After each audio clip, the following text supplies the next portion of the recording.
What up guys, welcome back to the channel. Today we're going to talk about should you buy an Acura Rsx Type S.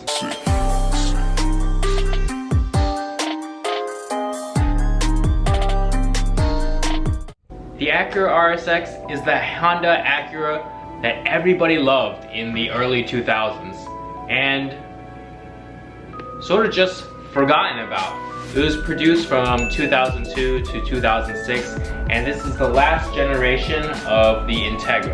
This is the DC5. The Acura Rsx was produced alongside with the 7th generation Honda Civic, basically the Civic Si or EP3.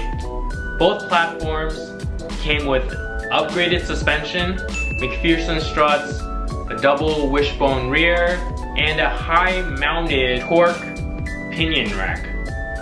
This was also when the K series was first introduced. The base model RSX came with a K20A3 making about 165 horsepower. The Type S had a K20A2 that produced 200 horsepower, and in 2005 and 2006 a K20Z1 which produced 210 horsepower. If you're talking about Japanese domestic import, the JDM version had the original K20A, which made 220 horsepower. The RSX was a great car for its time. It was named Car and Driver's 10 Best in 2002 and 2003. So is it still worth it to buy this 14-year-old car? I've owned multiple RSXs for over 14 years now. And let me tell you some of the most common issues that you'll find if you purchase an RSX.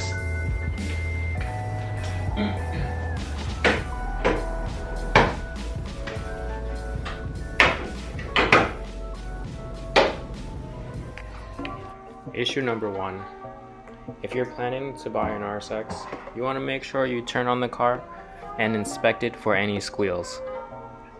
This serpentine belt I felt I had to replace more frequently than the recommended mileage. What happened was, every time I approached the car when it was raining or the weather wasn't that great, the car was squealing.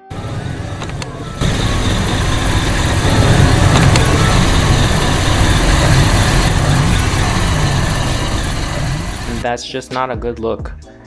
You know, walking up to your car and you hear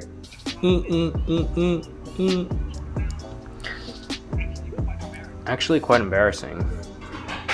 So make sure if you're looking to buy an Acura Rsx, turn on the car. You can spray a little bit of water on this. If you spray a little bit of water on this and you find that squeaking, then you need to replace the serpentine belt. Problem number two. It did not matter what HIDs I put on this car. Every time I put on HID and mounted the ballast on the bottom of the headlamp, that's actually where the JDM, the Japanese domestic import RSX, have their ballast mounted on the underside of the headlamp. Every time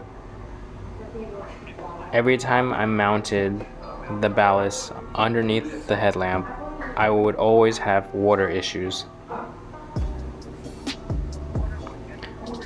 Water would get through the crevices and end up on the wiring.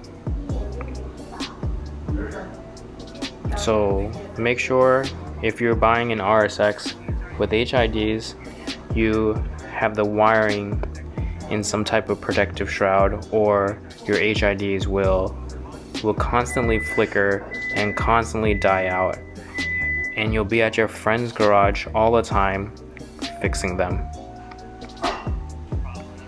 Problem number three.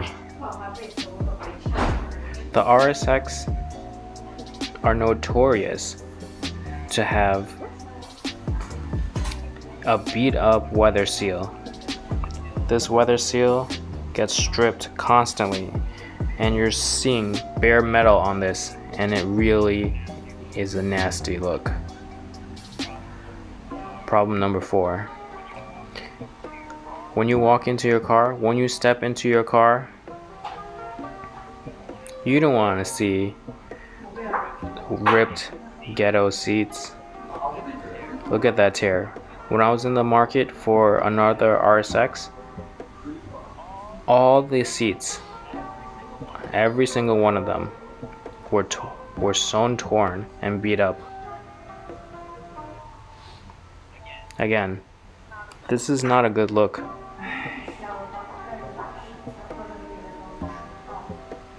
Look at that. Even the passenger side, completely destroyed. Problem number 5. Now this is an odd problem that I've had with the last 2 RSXs, and it's one that is kind of hard to notice. Now this is going to be definitely different for different owners and the location where you drive the car. I'm in the Northeast, so we have a lot of snow and salt, so that's primarily the reason why this happens. So my previous RSX, underneath the carpet right here, underneath the weather mat, underneath the carpet, I started developing a crazy rust spot that ate through the panel, the under panel of the car, into the inside of the car. Now I never knew this because, as you see, I have a weather mat.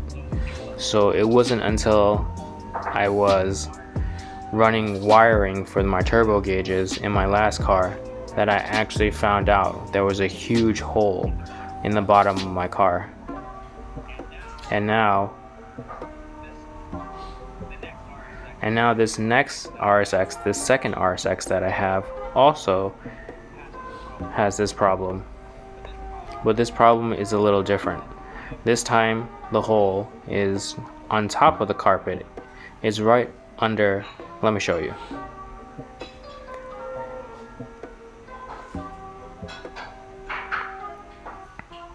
Look at that.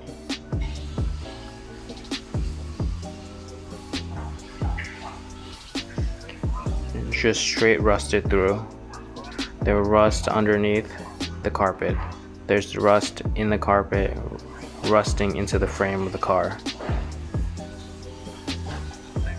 This is the second time I've had this problem with 2 different RSXs. Problem number 6. These door actuators are so annoying. They probably break every few months. You don't want to be driving your RSX, you don't want to be driving any car, you don't want to be picking up any of your friends in your new car just to find out when they're trying to open the door, when you unlock that door, their door still doesn't open. Not a good look. Problem number 7. The RSXs are notorious to have a 3rd gear pop out. 1, 2, 3. So sometimes when you're putting it into 3rd gear, it doesn't exactly go in, but in my case, my 3rd gear is fine. A lot of owners have 3rd gear issues.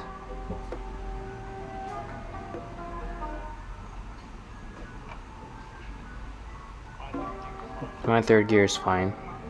It's a common issue with the RSXs that the 3rd gear, when you're trying to bang in the gears, you bang it into 3rd and it sometimes just doesn't go in. The 3rd gear synchro is bagged and you're 4, and it kind of gets caught in there and it pops back out. But luckily that's not the case for my car. Problem number 8. Problem number 8 is a common problem in RSXs. The rear taillight gaskets become super worn out, and It basically creates a path where the water can slide down through the side of the car, down to the rear taillights, and into where the spare tire is.